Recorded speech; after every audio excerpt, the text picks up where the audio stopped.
ஓம் ஸ்ரீ வராகி தாயே போற்றி. என் அன்பு குழந்தையே, உனக்கான நல்லது நடக்கணும். ராஜ யோகத்தோடு கூடிய சந்தோஷ வாழ்க்கை உனக்கு அமையணுன்ற அதிர்ஷ்ட யோகம் இருப்பதால் தானே இப்போது இந்த பதிவை உன் கண்களில் காட்டினேன்.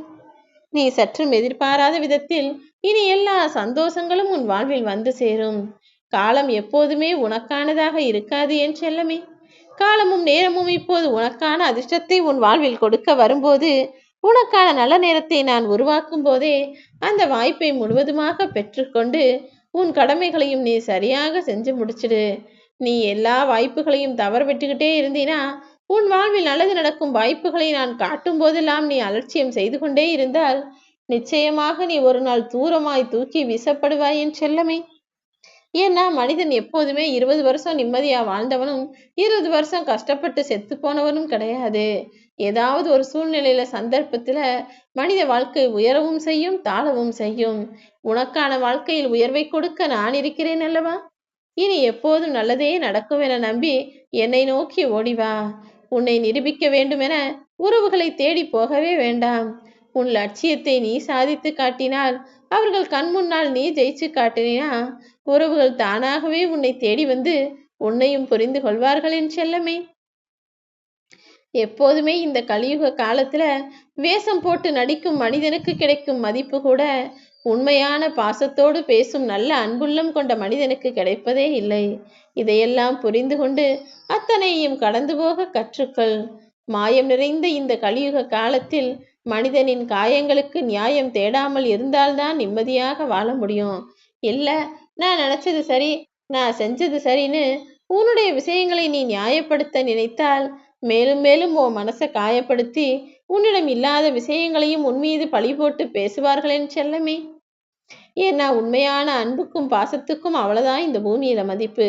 எப்போதும் எல்லாருக்கும் நீ பாசத்தை கொடு. ஆனா நான் பாசம் காட்டினே, நான் உங்களை நம்புனேன்னு யாரிடமும் எதையும் சொல்லி காட்ட வேண்டாம் என் செல்லமே. பகல்ல தூங்குறவங்களுக்கு உடம்பு பலவீனமா தான் போகும். ஆனா இரவுல கூட தூக்கம் வரலனா அவங்க மனசே பலவீனமாக போய்விடும். ஏற்கனவே உன் மனம் பலவீனமாக இருப்பதால் தானே அதையும் இதையும் யோசிச்சு ராத்திரியெல்லாம் தூங்காம தவிச்சுக்கிட்டு இருக்க. அப்புறம் பகல்லையும் தூங்க முடியாம கடைசியில உன் உடம்பும் பலவீனமா ஆயிடுது. முதல்ல உன் மனசை நிம்மதியா வச்சுக்கோ. இலகுவானதாக வச்சுக்கிட்டு தேவையில்லாத விஷயங்களை யோசிப்பதை நிறுத்திவிடு. வாழ்க்கை உனக்கு கொடுத்த மாபெரும் முதலீடு என்பது நேரம் காலம் மட்டும்தானே. கோடி கோடியா சொத்தோட நீ பிறக்கல. உன்னை பெத்தவங்க உனக்கு லட்ச லட்சமா சேர்த்து வச்சு உன் பேர்ல எழுதவும் இல்லை. அப்படி இருக்கும்போது உனக்கான நேரங்காலத்தை சரியாக பயன்படுத்தி நீயாவது சொத்து சேர்த்து உன் அடுத்த தலைமுறைக்கு கொடுக்கலாம் அல்லவா. அடுத்த தலைமுறையை சோம்பேறியாக்கவோ அல்லது உன்னை கஷ்டப்படுத்தணும்னோ நான் இதை சொல்லல. நீ என்ன யோசிச்ச? உன்னை பெற்றவர்கள் உனக்காக இன்னும் ஏதாவது சிறப்பா செஞ்சிருக்கலான்னு தானே யோசிச்ச. அதே சிந்தனை உன்னை பெற்ற பிள்ளை, அதாவது நீ பெற்ற பிள்ளைகளுக்கு வரக்கூடாது என் செல்லமே. நீ என்ன செய்யணும், உனக்கு மற்றவங்க என்ன செய்யணும்னு யோசிக்கிறியோ அதை மற்றவர்களுக்கு நீ செய்துவிடு. உன் வாழ்க்கையை பயன்படுத்துவதும் அதை வீணடிப்பதும் உன்னுடைய கைகளில் தானே இருக்கு. எப்போதும் எல்லா மனிதரும் தேடும் விஷயங்களும் எதிர்பார்க்கும் விஷயங்களும் எல்லாருக்கும் கிடைப்பது கிடையாது. எல்லாரும் எது எதுக்கோ ஆசைப்படுறாங்க, எதையோ அடையணும்னு நினைக்கிறாங்க, எதையோ தேடுறாங்க. ஆனா கடைசியில கிடைக்கிறது வேறொன்னாக தானே இருக்கு. எதையோ தேடி எதையோ பெற்று எதையோ தொலைத்து வெளியே சிரித்தும் உள்ளே தவித்தும் நிம்மதியில்லாமல் வாழக்கூடிய மனித வாழ்க்கையை இறைவன் தானே கொடுத்துள்ளான். இறைவன் என்ன செய்தாலும் அதில் காரணம் இருக்கும் என்பதை புரிந்து கொண்டு நீயும் உன் வாழ்க்கையை வாழ ஆரம்பி. மற்றவங்க கிட்ட உனக்கு எவ்வளவு உரிமை இருக்குங்கிறத அவர்கள் தானே தீர்மானிக்கணும். நீயாகவே போய் எனக்கு உரிமை இருக்குன்னு நினைச்சு அவங்க கிட்ட ஏதாவது உரிமையோட கோபப்பட்டு பேசினாலோ கேட்டாலோ உனக்கு அவமானங்களும் இழப்புகளும் மட்டும்தான் வெஞ்சும். உனக்கு எவ்வளவு உரிமை இருக்கு என்பதை மற்றவர்கள் தான் தீர்மானிக்கிறார்கள் என்பதை புரிந்து கொண்டு யாரிடமும் அளவுக்கு மேல் உரிமையை எடுத்துக் கொள்ளாதே என் செல்லமே. ஏந்திக்கொள்ள ஒரு தாய் இருந்தால் உன்னை எவ்வளவு தூரத்தில் தூக்கி பிடித்தாலும் உனக்கு கவலை இல்லைதானே. எப்படியும் என்னுடைய தாய் என்னை தூக்கில விட்டுற மாட்டாங்க, எவ்வளவு உயரத்துல தூக்கி போட்டாலும் திரும்ப பிடிச்சிருவாங்கன்னு தானே ஒரு குழந்தை தன் தாய் தூக்கி தூக்கி போட்டு விளையாட்டு காட்டும் போது சிரித்து கொண்டே இருக்கிறது. அதே போலதான் உன் கஷ்டங்களாகிய இந்த பூமி நிறைந்த உலகத்தில் நான் உன்னை தூக்கி தூக்கி போடுவேனே தவிர கீழே விழுகும்படி விட்டுட மாட்டேன். எல்லா கஷ்டங்களையும் தாண்டி வந்து நீ ஜெயிச்சு நிக்க போற. உன் விழிகளின் வழியே சிரிப்பையும் சந்தோஷத்தையும் பார்க்க இந்த வராகியம்மா நான் காத்திருக்கிறேன் என் செல்லமே. என் அன்பு பிள்ளையான நீ எந்த ஒரு பெண்ணின் கண்ணீருக்கும் காரணமாக இருந்து விடக்கூடாது. ஏன் தெரியுமா? பெண்களின் கண்ணீருக்கு என ஒரு சக்தி உண்டு.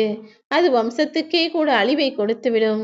நீ எப்போதும் யார் மனதிலிருந்தும் வருத்தத்தை வாங்கிக் கொள்ளாமல், யாருடைய வாழ்க்கை கஷ்டத்திற்கும் காரணமாக இல்லாமல், யாருடைய கண்ணீருக்கும் காரணமாக இல்லாமல் நல்ல வாழ்க்கையை நேர்மையாய் நியாயமாய் வாழ பழகு. எந்த பெண்ணின் உணர்வோடும் எந்த பெண்ணின் ஆசையோடும் எதிர்பார்ப்போடும் நீ இருந்துவிட விளையாட்டு விடக்கூடாது என் செல்லமே. யாருக்கு என்ன பிடிக்குமோ அதை அவர்கள் வாழ்ந்து விட்டு போகட்டும். உன்னால முடிஞ்சா அவங்க கிட்ட பேசு. யாருக்கும் எந்த கெடுதலையும் செய்யாமல் அமைதியாய் விலகி விடுவதுதான் உனக்கு நல்லது.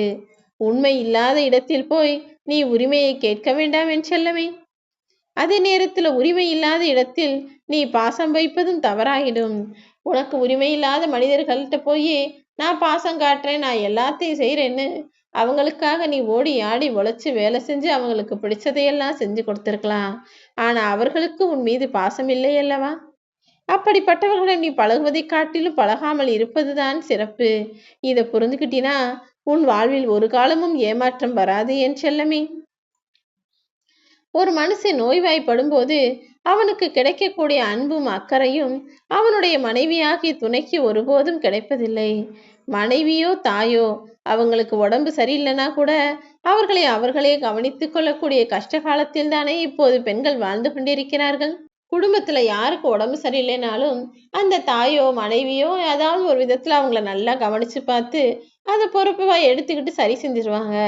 ஆனால் ஒரு பெண்ணுக்கு உடல்நிலை சரியில்லை என்றால் அவர்களை அன்போடு கவனித்துக் கொள்ளும் கணவனோ பிள்ளைகளோ இந்த பூமியில் அவ்வளவு சுலபமாய் அமைந்து விடுவது கிடையாது. அதையும் தாண்டி அவர்களை நன்றாக பார்த்து கொள்ளக்கூடிய பிள்ளைகளும் அல்லது கணவரும் இருந்துவிட்டால் அந்த தாய் என்பவள் நிச்சயமாக கடவுளிடமிருந்து நேரடியாக வரம் பெற்றவள்தான். என் அன்பு பிள்ளையான உன்னை அரவணைத்து அன்பு செலுத்தி உனக்கான ஆதரவை தருவதற்காக இந்த வராகியம்மா நான் காத்திருக்கேன்.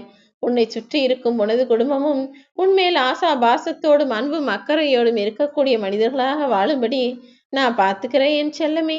வாழ்க்கையிலேயே நீ கத்துக்கிட்ட பாடங்கள்லயே மிக முக்கியமான ஒரு விஷயம் என்ன தெரியுமா?